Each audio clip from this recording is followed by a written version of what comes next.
नमस्कार साथियों, स्वागत है आप सभी का हमारे यूट्यूब चैनल पर। कैसे हो आप सभी।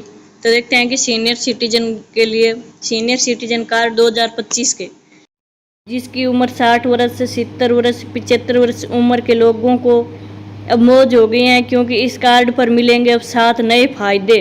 यानी अगर किसी के पास ये सीनियर सिटीजन कार्ड नहीं है तो जल्दी से जल्दी अपना सीनियर सिटीजन कार्ड बनवा ले, ताकि आप भी 7 नए फायदे मिल रहे हैं उससे वंचित ना हो और आपको भी ये 7 नए फायदे मिले।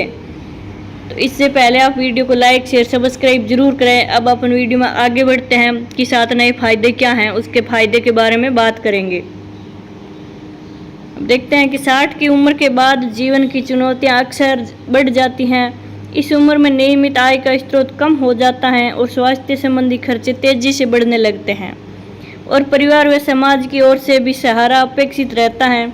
इसी को देखते हुए सरकार ने 60 वर्ष या इससे अधिक आयु के नागरिकों के लिए अनेक लाभकारी योजनाएं चलाई हैं, जिससे वे आत्मनिर्भर और सम्मानजनक जीवन जी सकें। अब इन योजनाओं के तहत बुजुर्गों को आर्थिक सहायता, स्वास्थ्य सुरक्षा, कर में छूट, यात्रा रियायत और अन्य कई सुविधाएं मिलती हैं। अगर आप या आपके परिवार में कोई सदस्य 60 वर्ष की आयु पार कर चुका हो तो अब आपके लिए जीवन को आसान बनाने वाली ये सरकारी योजनाएं बेहद लाभकारी साबित हो सकती हैं।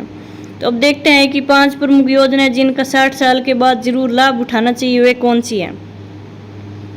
वृद्धावस्था पेंशन योजना सरकार की सबसे बड़ी और लोकप्रिय योजना है वृद्धावस्था पेंशन योजना।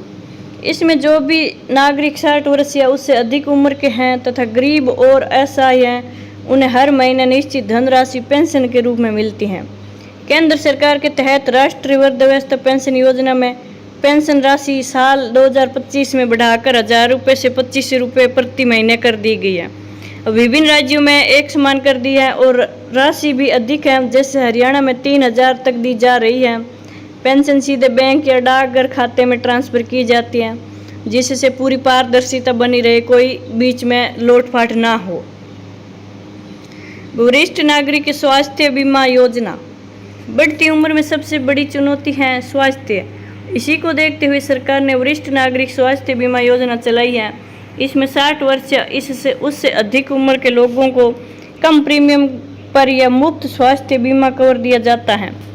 केंद्र की प्रधानमंत्री जन आरोग्य योजना के तहत गरीब बुजुर्गों को सालाना 5 लाख तक का हेल्थ कवर मिलता है। राष्ट्रीय वरिष्ठ मेडिक्लेम पॉलिसी जैसी योजनाएं 60 से 80 साल की उम्र के लोगों के लिए किफ़ायती प्रीमियम और विस्तृत मेडिकल खर्च कवरेज कर देती हैं। इस योजना में दवाइयों, जांच, अस्पताल में भर्ती, गंभीर बीमारियों और ऑपरेशन आदि का खर्च भी कवर किया जाता है। अब आवेदन के लिए सरकारी या अनुमोदित बीमा कंपनियों से पॉलिसी ली जा सकती है।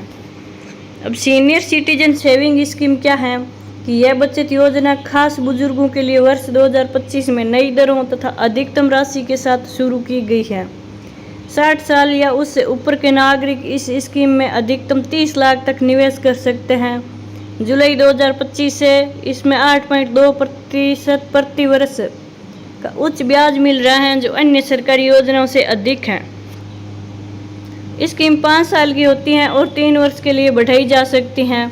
ब्याज भी हर महीने तिमाही खाते में आता है। अब वरिष्ठ पेंशन बीमा योजना। इस योजना के जरिए 60 वर्ष या ऊपर के बुजुर्गों को निश्चित पेंशन मिलती है। पेंशन मासिक, त्रैमासिक, अर्धवार्षिक या वार्षिक के रूप में ले सकते हैं। इसमें 8% तक गारंटीड रिटर्न मिलता है और प्रीमियम की रकम तय अवधि बाद वापस भी मिल जाती है। इसमें प्रवेश के लिए अधिकतम उम्र सीमा नहीं है। यह योजना LIC के माध्यम से चलती है और इसमें जमा रकम पर आयकर छूट उपलब्ध भी है। यात्रा और अन्य छूट भी मिलती हैं बुजुर्गों को कि सरकार वरिष्ठ नागरिकों को ट्रेनों, एयरलाइंस और बसों में किराए में छूट प्रदान करती हैं। रेलवे में पुरुष सीनियर सिटीजन को 40%, महिलाओं को 50% तक छूट किराए पर मिलती है। हालांकि वर्तमान में कुछ बदलाव राज्य सरकार की ओर से कर रही हैं। इसके अलावा विभिन्न राज्यों में बिजली, पानी, पहचान पत्र, कानूनी सहायता और सामाजिक सुरक्षा के क्षेत्र में कई छूटें लागू हैं। कई सेवाओं में सिर्फ एक बार रजिस्ट्रेशन करके बुजुर्गों को 4000 तक की रियायतें अलग अलग सुविधाओं में मिल सकती हैं। आवेदन की प्रक्रिया क्या है कि इस योजनाओं के लाभ के लिए वरिष्ठ नागरिकों नागरिक अपने संबंधित राज्य के समाज कल्याण विभाग, नज़दीकी बैंक, डाकघर या बीमा एजेंट से संपर्क कर सकते हैं। प्राय आधार कार्ड, पहचान पत्र, उम्र का प्रमाण, बैंक पासबुक और 2 पासपोर्ट फोटो जरूरी होते हैं। कुछ योजनाओं के लिए ऑनलाइन आवेदन किया जा सकता है।